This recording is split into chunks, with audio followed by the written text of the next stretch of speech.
There are limits to your working together. You're going to be hearing this from every single instructor this week, right? You've probably already heard it 6 times. Don't cheat. I think that some of what people tell you about this is nonsense. For example, people will tell you that you're hurting your fellow students by cheating. That would be true if this course were graded on a curve, but it's not.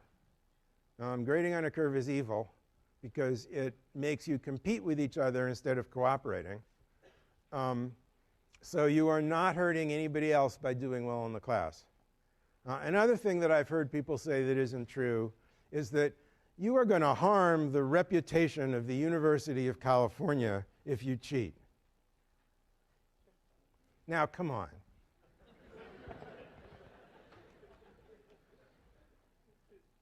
Every 3 or 4 years, some football player rapes a townie at a fraternity party. And that's terrible, but the reputation of the University of California is pretty good.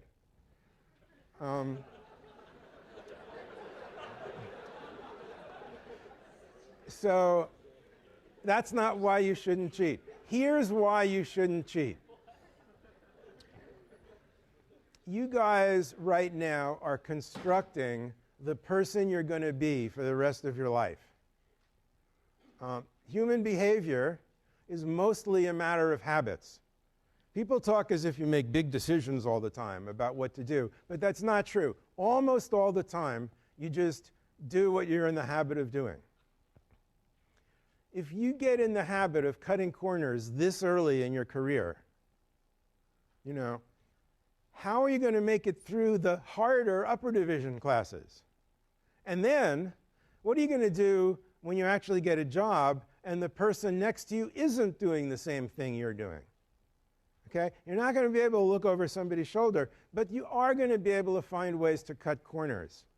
And I don't want to fly in an airplane that was programmed by somebody who cheated in this class. Okay? So, really, and furthermore, what's the best thing that can come out of cheating? You condemn yourself to a life of doing something you don't know how to do and don't like doing. Okay? So don't cheat. If you do, you're really hurting yourself.